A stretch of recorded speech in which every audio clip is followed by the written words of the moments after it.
The following is an exclusive presentation of WI Garden Media, the voice of Garden Talk Radio.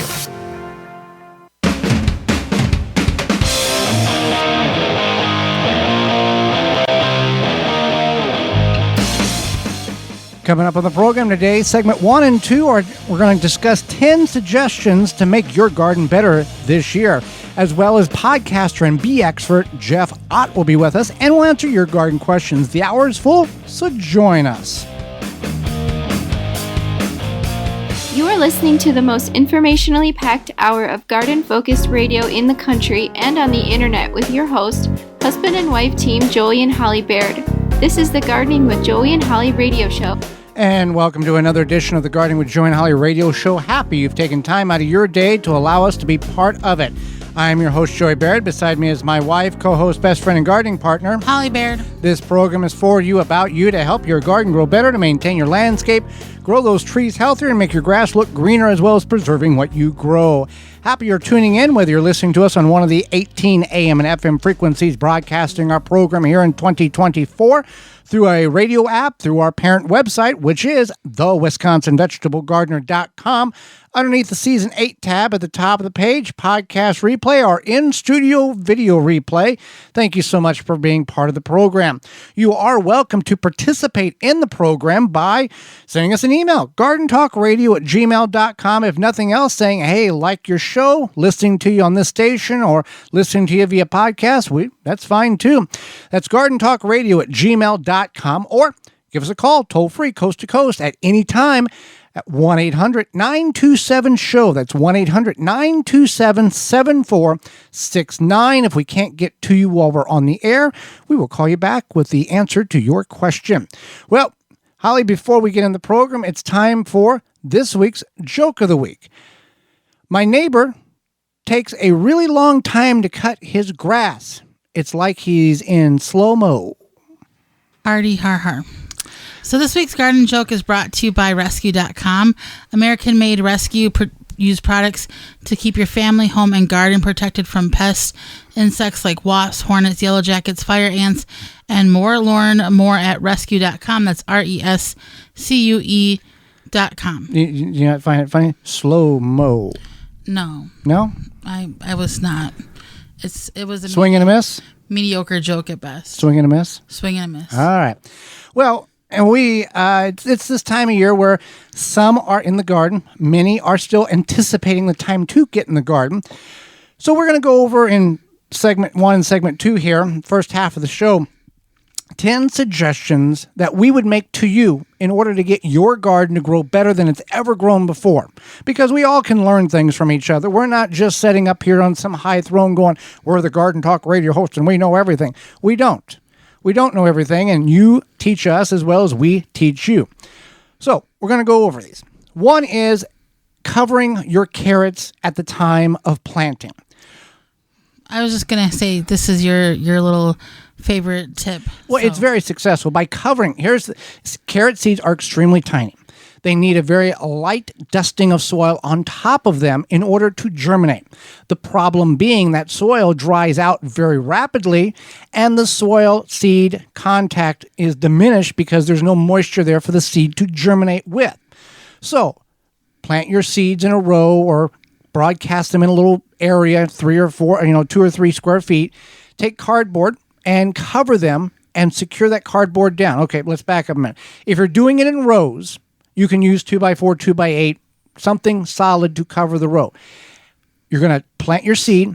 You're going to dust it with soil. You're going to water it and then cover it. Covering that with that cardboard or the 2x8 or whatever you have and securing it down so it doesn't become a projectile in a strong wind and take the neighbor's window out, it is holding the moisture in the soil, which is holding moisture next to the seed, which allows the seed to germinate. By doing this, you're going to increase your germination rate by about 80%. And then you can go in and thin out, if necessary, those seeds that have kind of grew together.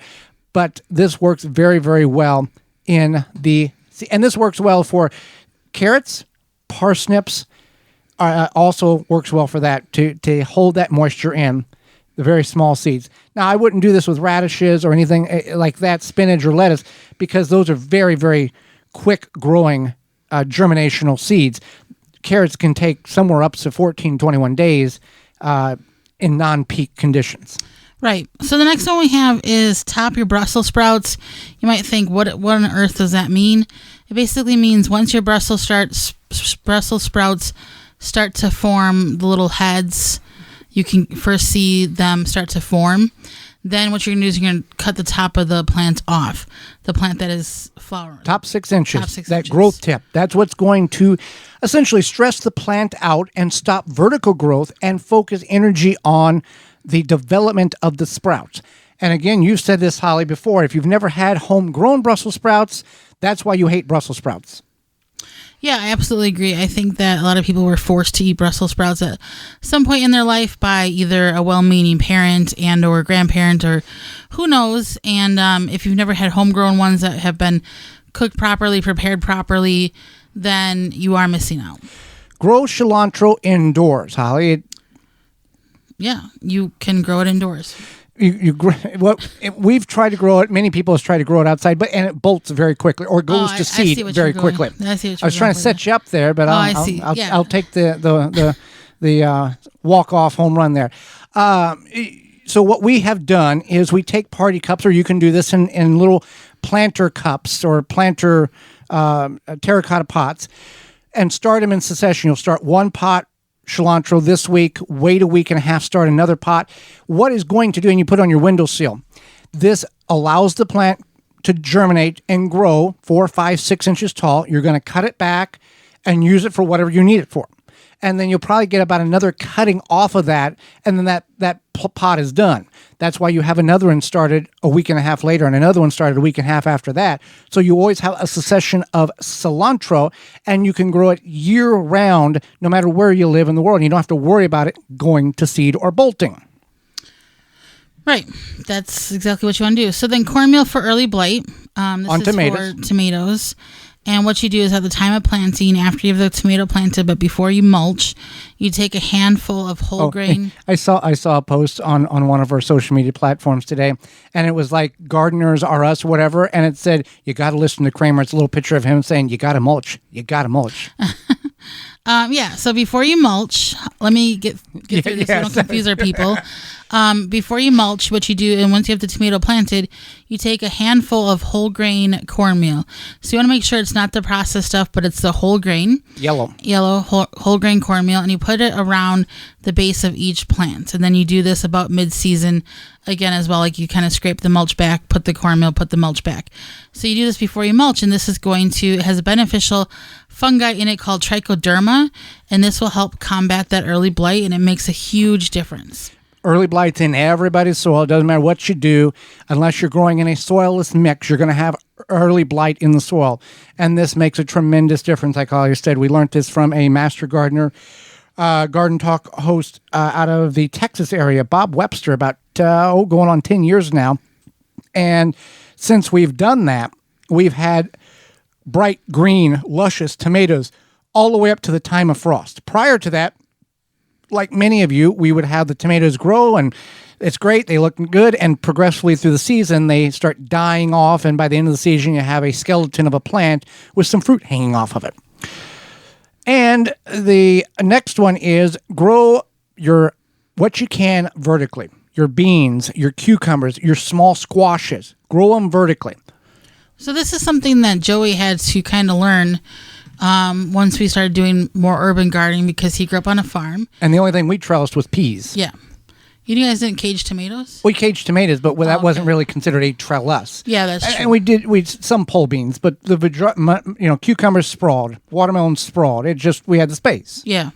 Yeah. So, this is something that Joey had learned, is that you have to trellis stuff if you don't, that you have a lot of space for things that vine when you grow up versus out, especially if you are tight on space, whether it be in an urban garden, wherever you are, maybe it's just even like a porch patio or deck. You have this ability to trellis, and that's going to save you room, but B, you're also going to be able to see the vegetables easier And then also, a lot of times it keeps them from disease and pests and problems. And you can physically see up underneath, if you've got let's say a bean rust problem or an infestation of something under the leaves and they're not on the ground. Like you said, you can physically, look, we got a problem. We got to address this in whatever safe means you feel necessary in order to eradicate or alter that situation. And for things like cucumbers, it's kind of amazing to me about how easy it is to see the cucumbers when you're picking them, when they're right in front of your face versus if they're on the ground just kind of floating around. Because many of us have experienced that sprawling of the cucumbers on the ground, and we pick them and we pick them and we think we got everything, and then we come out next week and there's a cucumber the size of a 40-pound bag of feed or 10 footballs. They're a humongous cucumber that is nowhere close to being consumptible, and it's become so bitter that it's actually gone to seed. And anytime a vegetable begins to go to seed, like a cucumber or a zucchini, it begins to shut the plant down. Or green beans, if left on the plant long enough, they decrease, the plant begins to shut down because it's in the reproductive state, not the put fruit on state. That's the scientific term. Put fruit on state. Put on fruit on state, yeah. Something like, yeah. All right, so speaking of, knowing where your food comes from, Walton's has everything you need for all things but the meat. So they have the equipment, seasoning, supplies to make sausage, turkey, and any other meat product your way to your high standards. Meatgistics.com is there to help educate the people on the hows and whys of the meat processing, as well as a community of almost 15,000 users who help give their opinion and guidance on meat processing issues. At waltons.com, you can get anything to help with the meats. They have meat grinders, sausage stuffers, mixers, and more. Seasonings if you're not into the butchering aspect. To help you go from animal to edible, Walton's everything but the meat. If you use code GROW50, that's GROW50, you can save 10% off of your order of $50 or more. And that's at waltonsinc.com. When we come back, hang out with us. 5+ more suggestions to help your garden grow better this year than ever before. You're tuned in to the Gardening with Joey and Holly radio show. Got a question for Joey and Holly? Send it via email anytime to gardentalkradio@gmail.com. Rootmaker starts your plants off right and keeps them going through harvest. From their seed starting trays with an innovative design that air prunes the roots to their large variety of grow bags, 1 to 60 gallons, their products will provide you the harvest you've never seen before. Visit rootmaker.com. Use coupon code ROOT24 to save 15% off your order at rootmaker.com. That coupon code is ROOT24 to save 15% off your order at rootmaker.com. Protect your plants from damage with the 3-in-1 Plant Guard and Special Blend Fertilizer. Visit ivorganics.com. Use promo code RADIO10 to save 10% off your order. Jung Seed Company is a family-owned and operated seed company since 1907 with the largest selection of seeds and plants online.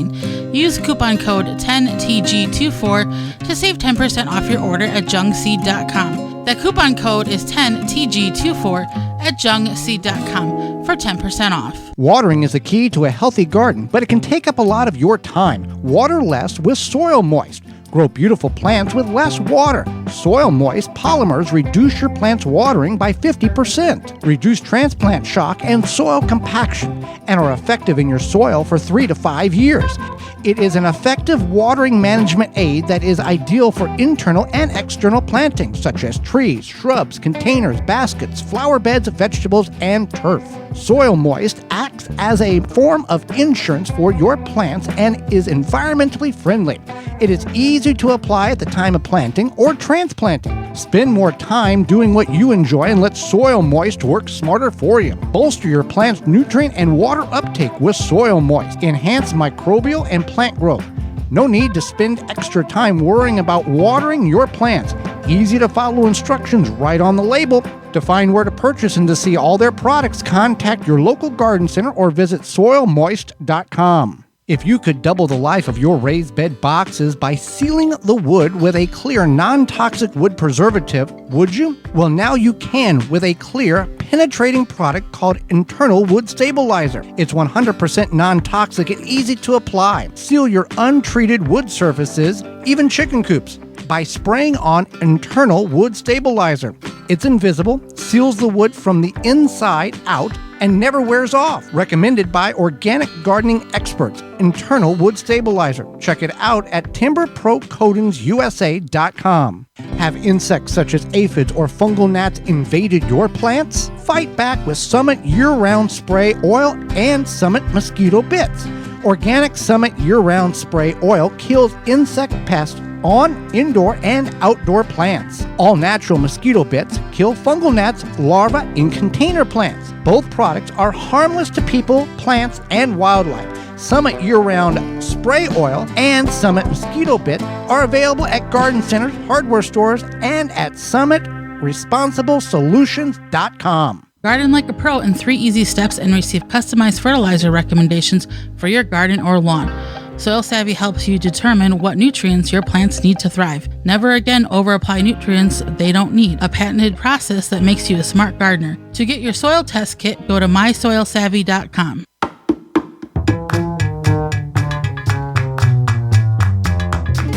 Welcome back to the Gardening with Joy and Holly radio show. Thank you for allowing us to be part of your day and you being part of ours. We're going to continue the conversation about 10 things that we suggest to help your garden grow better this year. But first, a word from Honeybee Healthy. Since 2000, Honeybee Healthy Inc. has helped beekeepers maintain healthy and thriving hives.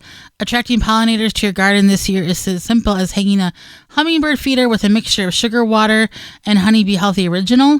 Don't be alarmed to see birds, bees, and butterflies doing this together. At the feeder, pollinators coexist peacefully. Honeybee Healthy is offering a 10% discount on an 8-ounce bottle of Honeybee Healthy Original to the show's listeners. Enter code BEGARDEN at checkout. That's BEE Garden at checkout. For more information, mixing instructions, and to purchase products, visit honeybeehealthy.com. That's honey, the letter B, healthy.com. That intro music was really punchy. Punchy? If you are not able to capture those locations and those coupon codes that are provided throughout the program, you can go to our parent website, thewisconsinvegetablegardener.com, and click on the Money tab at the top of the page, and they're all listed for you. And you just remember them as you go to their checkout. You just click on the image, and it'll take you to their website, and you can save on what they're offering. I'm feeling punchy, and I was going to say they should just listen more carefully. Well, some people are driving. Some people are driving. I'm just kidding. And keep your hands on the wheel. Please keep your hands on the wheel. Don't drive fast and take chances. Yes. Stay in your own lane. In a lot of things. In a lot of things in life, yeah. All right, we'll continue here. Watch for the squash vine borer. Many people have difficulty not being able to grow zucchini. Why don't you talk about the squash vine borer? Well, I can explain what it is. Yeah. So squash vine borer is it's a little insect. I don't even know how big it is, but it's a moth. I knew it was a moth. So what happens is that it likes to insert its eggs into the base of squash plants. So the base stems of squash plants, everything but the butternut. Yes. No, yes. Butternut squash. So it can be zucchini, acorn, pumpkin, buttercup, all of those squashes, just not the butternut squash, even like the pink banana squash or whatever it's called. So what it does is it puts those eggs into the base of the plant. Then you go out to look at your plant and you're like, oh, it looks like it needs to be watered, but I'm pretty sure it was watered yesterday. So you water it because the plant will look all wilty and blah. So if you see that, especially like, I don't know, like what, July maybe? Yeah. Yeah. Typically like we're in zone 6. I wanted to say 5. We were. And you're like, that my plant looks sad and I'm going to water it. Check the base of the stem. Now what happens is once those eggs obviously hatch, the larva starts to eat the inside of the stem. And if you've never grown squash, the stem of squashes are typically like pencil thick or thicker. They become thicker, but in the beginning, they're about pencil thick. So there's plenty of room for those larvae to kind of eat and move around. So then you'll see the larva, and what you can do is you can then take a little, box cutter knife, pull the larva out. They do crawl up to taller parts of the stem, so make sure you look for them everywhere. And then you can just like toss some dirt on it. It'll scab over, but you're going to save yourself a lot of time. Yeah, you want to vertically cut an insert and then open it up a little bit. You don't want to detach it from the root system to the stalk. Vertical. Yeah, then it's dead. But as you do that, you're going to basically cut a small chunk out of that stalk or that stem, and you're going to see those white larvae, and that's what you're going to remove. Larvae. If you want a more visual representation of that, you can go to the WisconsinVegetableGardener.com, and in the search bar put squash vine borer, and we've got a handful of videos showing how to do such that. Next one is squash undercover. Now, we all want to get a jump start on a lot of things in the garden, and oftentimes we may try and fail because the temperatures do not cooperate with us.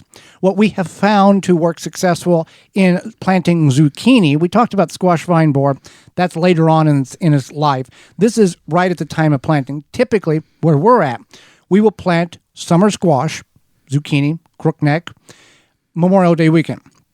Now, what we have found is if we can plant it May 1st, we plant it as normal in the soil, and we take a metal, or now they are like cardboard, aluminum covered coffee cans, the big ones, the 5-pound ones. Cut the bottom out of it, and then leave the opaque lid on and cover it over the planting of the squash, like a greenhouse. The squash is going to take a good 1 week to germinate, and then you can watch that, and if it gets too large inside of it, you can crack the lid slightly, and then over the course of second week in May, third week in May, Memorial Day's here, you can vent that coffee can, and it will begin to harden off, and you are basically got a 30-day head start on your squash. Bonus, in some instances, not 100%, but it doesn't hurt, that coffee can around the base can also detour that squash vine borer from getting down into and inserting the larvae into the stalk itself. We've seen that both ways, but it doesn't hurt to have a little more barrier around it. Not everybody wants to do that, but it does work. We are able to get a little more squash started earlier. Irrigation, Holly, is the key here to success. So I didn't realize when we first started using irrigation what it was exactly, because when I was growing up, we would drive past farms and we would see these big metal, metal. Oh, the big, basically radio antennas, towers, horizontal, spraying water. Yeah. With big wheels, and it would progressively. And I would say, what is that? And my parents would say, that's irrigation. Uh-huh. So we had a neighbor back on the farm when he was alive. He had a pond, and the tractor would run all night, and it would work its way across the field. Yeah. Hundreds and hundreds of gallons of water. Right. So anyway, when you were like, we're going to do irrigation, I was like, we're going to put these huge, big giant irrigation. Well, I mean, obviously I knew it wasn't going to be like that huge, but like I didn't realize you didn't understand drip or soaker hose type of irrigation. Right. So if you're like me and you're like, that seems like a lot, it's not. You do have to soaker hose or drip irrigation. You do have to be kind of strategic about how you're going to place it around your garden. Dripworks.com or EatonBrothers.com for your irrigation. Yeah, so you have options, and it's an investment. I will say that it's not exactly like cheap up front, but it's worth it because you have your consistent watering. $80 to $150 on an average. You can do most gardens.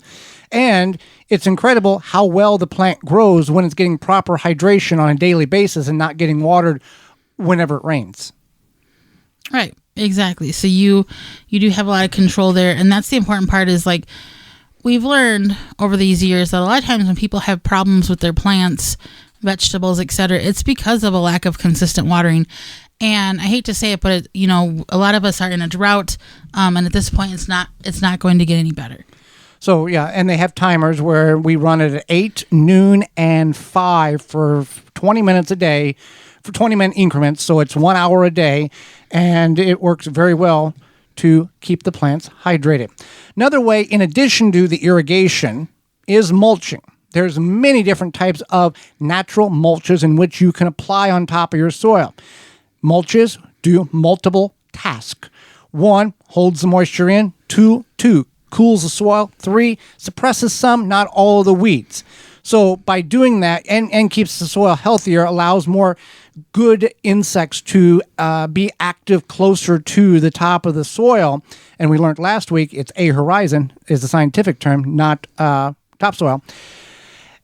It does all these things. And what can you use as mulch? You can use chemical-free, seed-free grass clippings. You can use leaves. You can use chemical-free straw. You can use shredded paper. You can use sometimes landscape fabric. Many different mulches you can use. You can buy mulch, or you can manufacture it on your property naturally if you're not applying chemicals on your lawn in order to do other things like weed and feed. Right. But if you're not mulching, you're missing out. If you're not wanting to irrigate, you need to mulch. If you're irrigating, also mulch. Right, absolutely. So then let's talk about some root crops here. Yep. And so what happens with these root crops specifically is that either the seeds are super, super, super tiny, or they're cluster seeds. And so with these what is a cluster seed? I'll explain in a second. All right. With these 3 plants, root crops, you want to thin them out. So once you plant them, you might see a lot of sprouts coming up, and then you want to thin them, which means you just basically either pull out or cut the sprouts so that there's proper spacing of the plants. And this includes carrots and parsnips, even radishes, and I think even turnips have really small seeds. Turnips, too. rutabagas, yeah. So anything like kind of in that realm, you want to thin those out once you plant them, because you might plant more than one per like little spot, and it just happens. And if you don't thin them out, you're going to get top, but you're not going to get the bulb. Yeah. This doesn't apply to like leaf lettuce or spinach. No, this is for the or Swiss chard. Right. Yeah. These are the root crops. Yes. Right. And then for beets come in a cluster seed. Basically, it's just the seed is just many seeds, probably like 3 or 4, I don't know, in the seed, what looks like one seed. So that's why you want to thin those out, because it's a cluster of seeds, and then once it starts to sprout, you'll see many sprouts, and then you just want to go ahead and thin out. You just want to pick the best looking one. Now, it's nothing you can do in order to fix that. That's the way the plant naturally reproduces seeds in that cluster seed. You're not going to break them apart and get one seed, break all. It's not going to happen that way. Work on, and we're going to bonus one here. Work on planting more perennial plants, such as berries, Jerusalem artichokes, asparagus, strawberries, etc., fruit trees. In addition to that. Yeah. So you just want to make sure that if you live in a place, or you're growing in a place that you can, that you would have a likeliness of being able to appreciate the perennial plants, you want to plant them. Maybe if you are living somewhere you don't want to, you don't know if you can appreciate the perennial plants, you can still plant them. But yeah, you want to do that. That way it's kind of a more permaculture ideal, where less work. You're less work. You are kind of lazy gardening in a way, and you have those plants that keep coming back. Right, and less work, and they do the work for you. Well, soon it'll be warming up, Holly, and you will want to protect your yard from those beetles, grubs, those Japanese beetles, and those grubs. Yeah, absolutely. Spring is here, and spring has sprung, and those Japanese beetles in some portions are just probably lurking around waiting. And Grub Gone can help with that. Grub Gone can be applied directly to the turf or around ornamentals to control grubs and lessen the impact the beetles have on your yard this summer. Easy to apply with any commercial spreader, or irrigate it right in the soil, created specifically to target the grubs and beetle invaders without harming those beneficial insects such as bees, butterflies, and ladybugs. Yeah, so it's the only BT that works, the non-chemical BT that works. You can find out more at phyllombioproducts.com. That's phyllombioproducts.com, PHYLLOM, bioproducts.com. Hang out with us when we come back. Podcaster and bee expert Jeff Ott will be with us. You're tuned in to the Gardening with Joey and Holly radio show. Have a garden question? Give Joey and Holly a call now or anytime 24/7. Just dial 1-800-927-SHOW. If you can't get through, leave a message and they will call you back. Call now 1-800-927-SHOW. Dig planting holes from a comfortable standing position.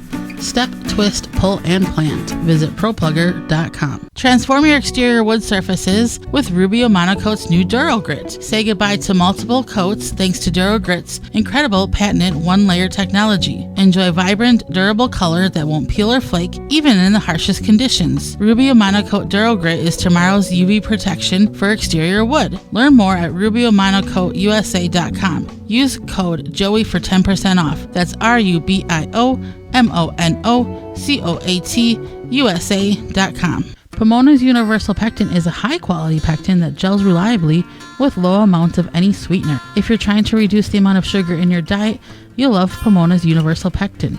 Now you can make healthy homemade jams and jellies sweetened to your taste. You can use sugar or honey to sweeten. Pomona's Universal Pectin keeps indefinitely when stored in an airtight container. Easy to use, versatile, and comes with directions and recipes in every box. Find out more and where to buy at PomonaPectin.com. Also available at natural food stores and online. Water the right amount for the right time with the Soaker Hose from Eaton Brothers. Soaker Hose is one of the best ways to water without drowning your plants. And with a timer, it becomes a set it and forget it way to keep your plants healthy and happy. Soaker Hose is designed to work at low pressure, seeping water slowly and steadily over the course of 15 to 20 minutes so the water can percolate the soil and get to the roots. Designed and manufactured to be lead-free, so no harmful chemicals or odors are added to your water supply. Visit EatonBrothers.com for more information and to buy. Straw bale gardening is all the rage. Get your bales started easily with the Bale Buster Straw Bale Conditioning Formula. This is the only product that has been specifically formulated for use in straw bale gardening. Each unit contains 250 million colony-forming units of trichoderma, fungi, and Bacillus bacteria. In addition to the fertilizer itself, produces fantastic results with a bountiful production of vegetable crops. Start with the best to get the best, traditional or organic formula. Take the guesswork out of conditioning your straw bale. Go to balebuster.com to find out more. Deer Defeat is an all-natural based animal repellent to keep deer and rabbits away from your valuable plants that is odorless after 30 minutes and dries clear. It creates a continuous, invisible shield to protect your plants. Works for 30 days through rain, snow, and freeze. Will not clog your sprayer. Apply to your property without environmental damage. You can spray directly onto your plants up to flowering, then apply around your plants to continue protection. No need to reapply. Money back guarantee. To purchase, go to deerdefeat.com and use coupon code RADIO to save 10% off your order. Blue Ribbon Organics, providing locally made organic compost and soil blends for gardeners, farms, landscaping, and more. To find our products nearest you, visit blueribbonorganics.com. Welcome back to the Gardening with Joey and Holly radio show. Thank you for being with us today. Thank you for allowing us to be with you. Holly, let's go to the hotline and bring in our guest for this week.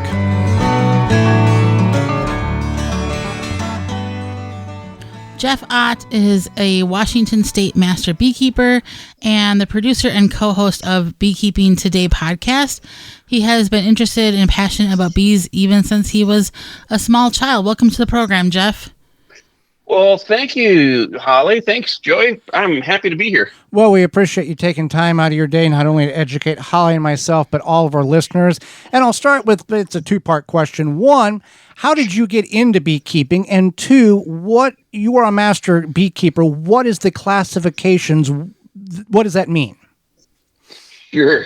Well, how I got started in beekeeping started a long time ago. I grew up in a family of 4 boys, and we were always into trouble and critters of some sort. So really the fascination with ants in elementary school turned into fascination with honeybees in junior high. And my dad helped me build a observation beehive, and we set it up in my bedroom and put it on my desk.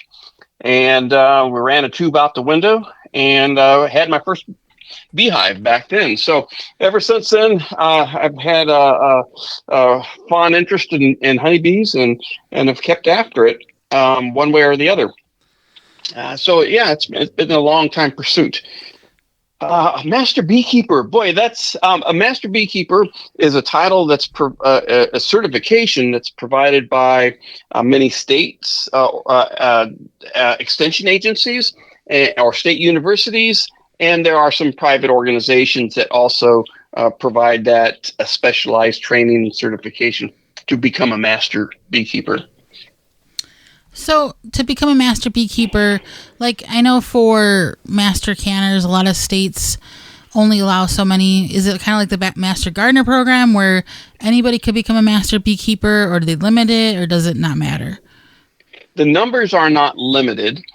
Each state or a certifying organization have their own certification requirements. So often it's a period of time that you have to be in beekeeping. In some organizations, you have to progress through a entry-level apprentice, a journeyman, then master beekeeper. So that's 3 or 4 years right there.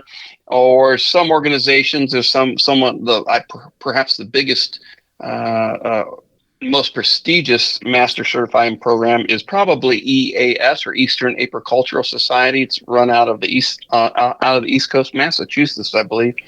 I could be wrong on that. Sorry, but there is not necessarily a apprentice, journeyman, master, but it is very strenuous, requiring practical knowledge and also hands-on testing. So it's different for the certifying organization. And then once you choose to whether become a master beekeeper or do it as a hobby, correct me if I'm wrong, if you're in a municipality, you just can't throw a hive in the backyard. There's some things in which you have to make sure it's okay with the place that you live before you start doing stuff like that. Yes, in today's world, it's a good idea to make sure that your community understand the community laws and zoning requirements, or even for some beekeepers, the homeowners associations may have pest and nuisance type restrictions that the beekeeper would need to be aware of. Of course, there are many beekeepers who keep their bees in colonies on tops of buildings and on their apartment patios. So it's just because you just need to look into where you live and make sure you're within your you won't get in trouble. Fantastic. So, tell us more about the Beekeeping Today podcast. If our listeners tune in, what can they expect to hear about? Give us more information there. Sure. Yeah. Beekeeping Today podcast. I started back in 2016 with a friend of mine. He was the former editor, or he was at the time editor of Bee Culture magazine. It's produced in Medina, Ohio, by the AI Root Company, a long-standing bee supply company and candles. Kim and I had been friends, and I've written for him since the late 80s and 90s. And one time I was visiting him in 2016, and he said, "Well, Jeff, when are you going to start writing for me again?" And I said, "What about a podcast?" And Kim looked at me and he said, "Well, what's a podcast?" So it started from there, and we've since then we've produced over 270 some podcasts. We have over 1.4 million downloads. It comes out weekly on Mondays, and each show, each month we have about 30,000 downloads. So it's probably the number one beekeeping podcast on Apple Podcasts that I can tell. Each show runs about 50 minutes long, and each week we bring a different guest talking about something in the industry of beekeeping, and we hear from leading researchers, authors, and other people in beekeeping about their experience and what they're doing in beekeeping to help the backyard beekeeper, primarily the hobbyist, who's our audience. Well, what are some common misconceptions about pollinators that people are like, well, I know this is to be true, but then you're going to tell us that what they know is not accurate? Well, the pollinators, the honeybees is just one of many, many, many pollinators out there, and it has a lot of press right now, or it's important in agriculture around the world because it is such a generalist.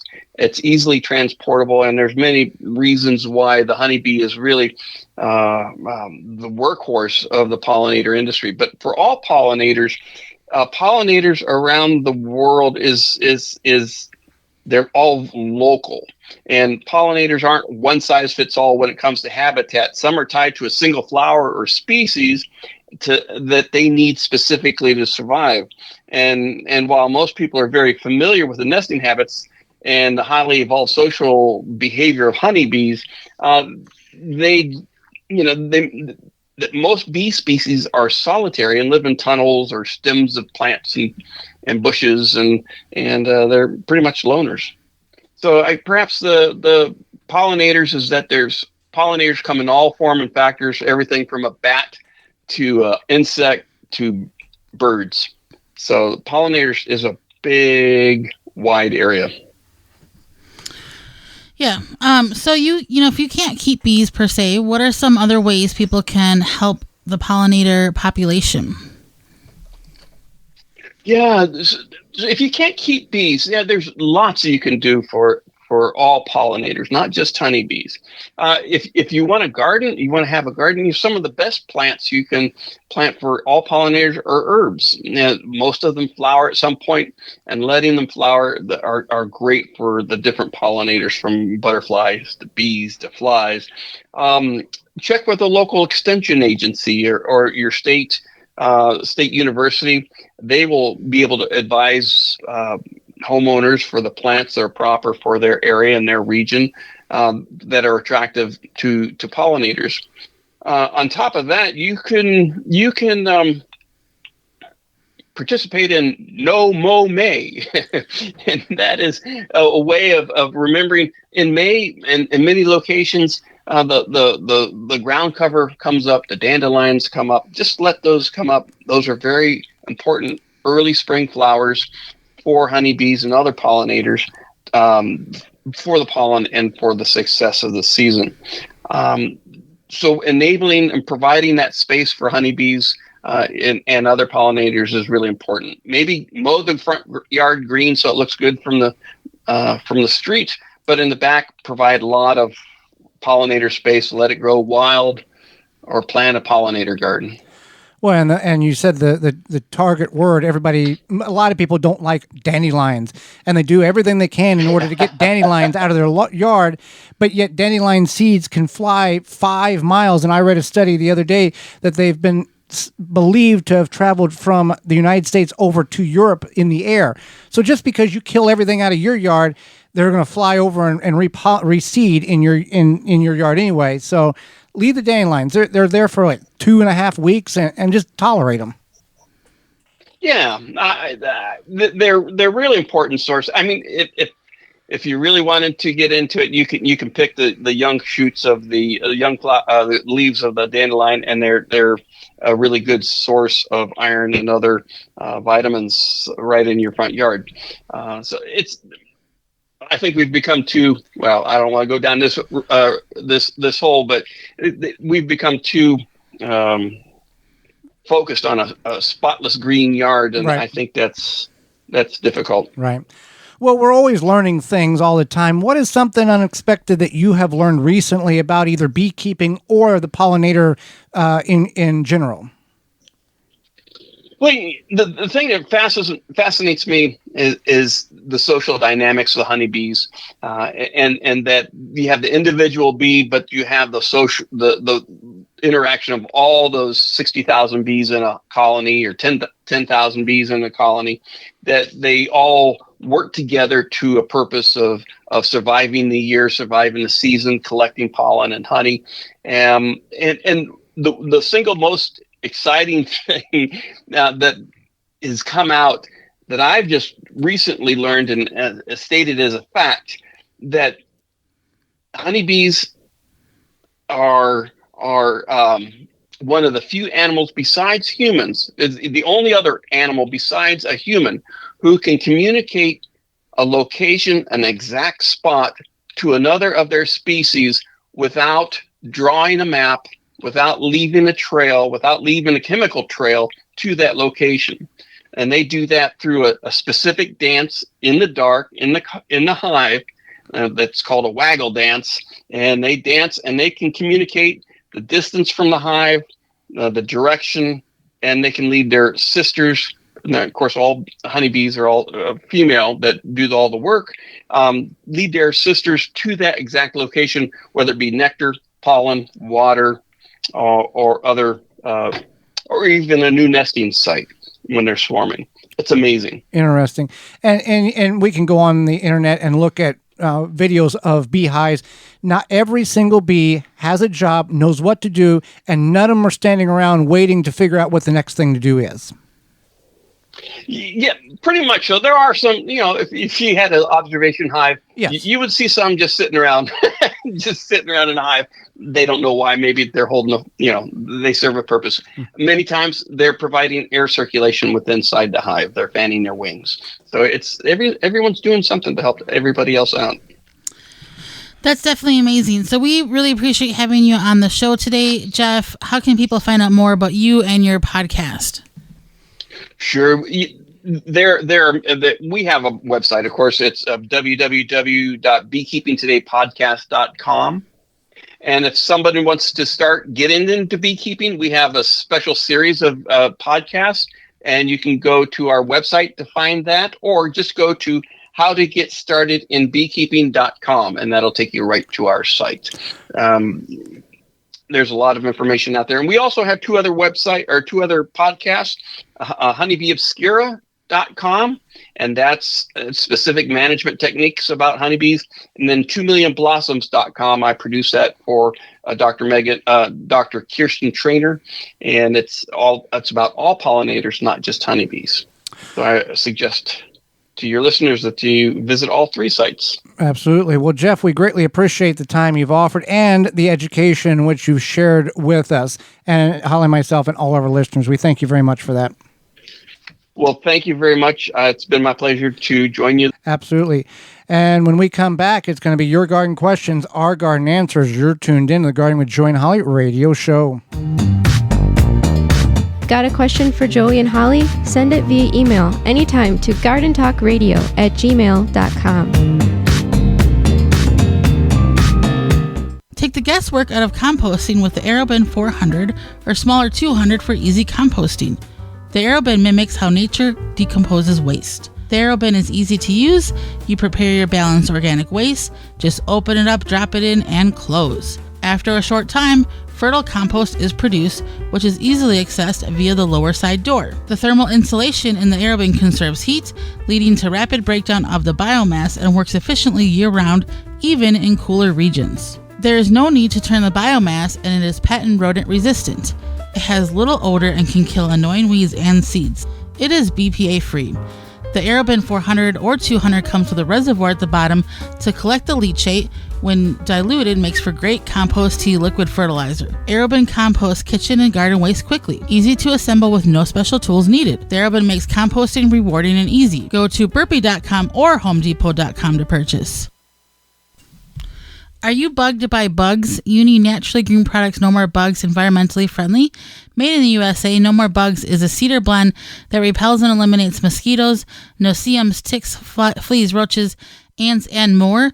No More Bugs is safe for you, your pets, and plants. Available online at nomorebugs.net, Amazon, Walmart.com, and the Home Shopping Network. Happy 65th anniversary to David J. Frank, Southeastern Wisconsin's leading landscape company. Their award-winning services include everything from lawn care, landscape maintenance, design, construction, renovation, irrigation, sustainability, and more. Big or small, let the experts at David J. Frank handle the hard work for you. Find out more at davidjfrank.com. Mantis Tillers, the premium long-lasting gas-powered tillers, are the perfect solution for any garden. This Mantis machine is available with 2 or 4 cycle engines with a 19-inch or 16-inch tilling width. Your DIY companion in your garden and your lawn converts easily for edging, aerating, and more with optional attachments. Find details at mantis.com. Make watering easy. DripWorks provides quality drip irrigation supplies and equipment to gardeners just like you for all your growing needs across the U.S. and Canada. Purchase online at dripworks.com. Wind River chimes will always be the inspiring harmony.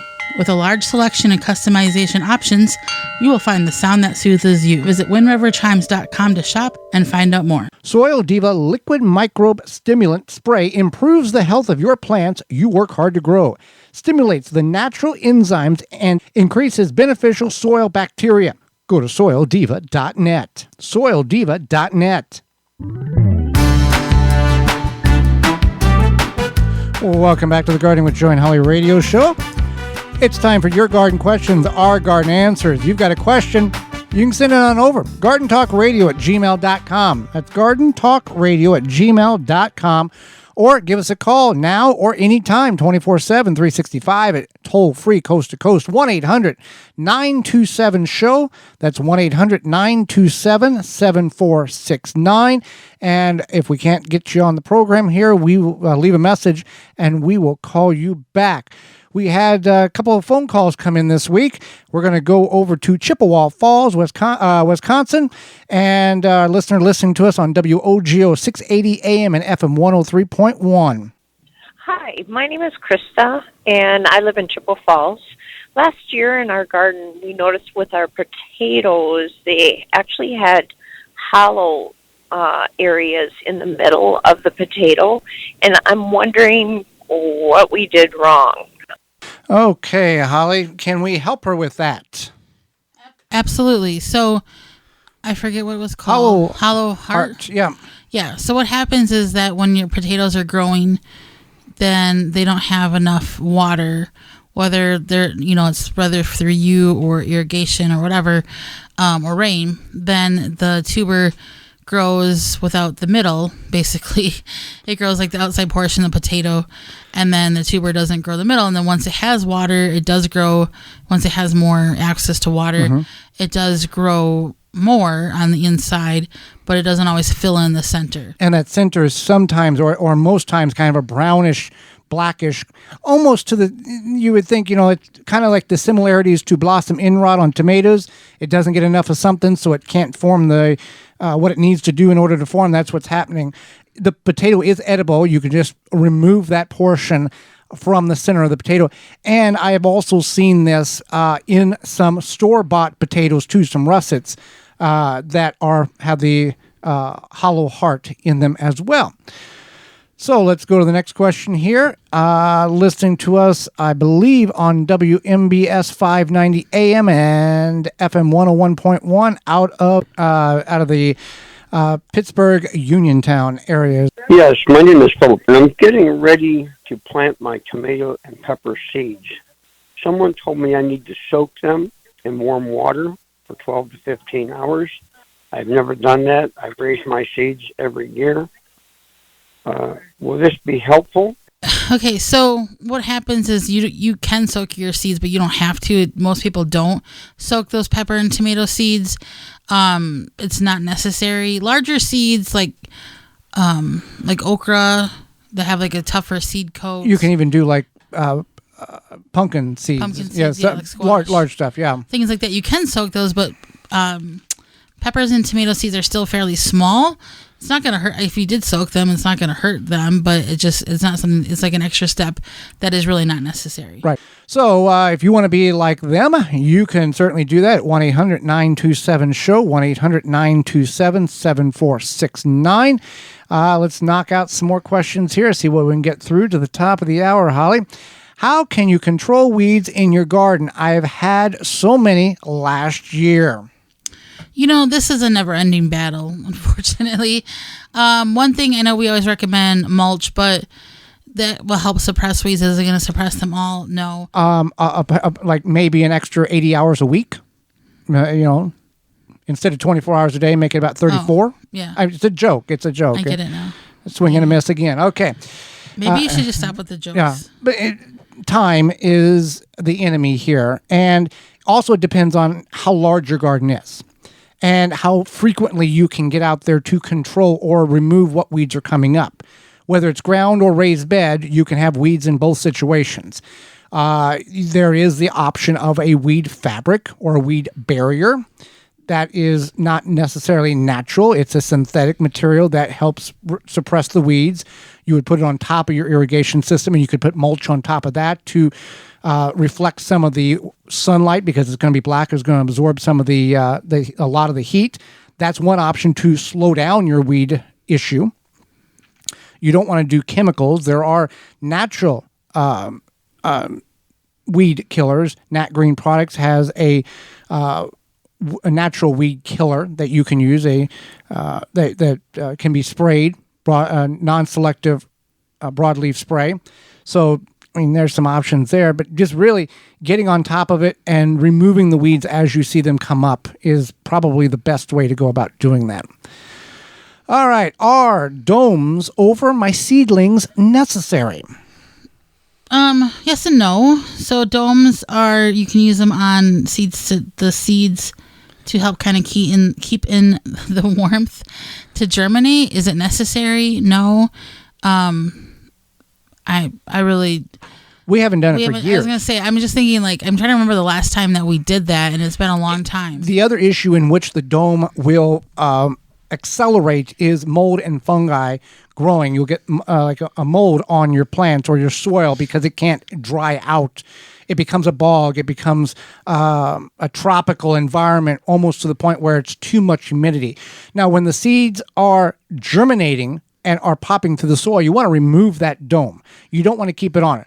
One of the key elements of that dome is to hold moisture in and keep the soil from drying out as rapidly as it would if you didn't have any barrier over top of those seedlings.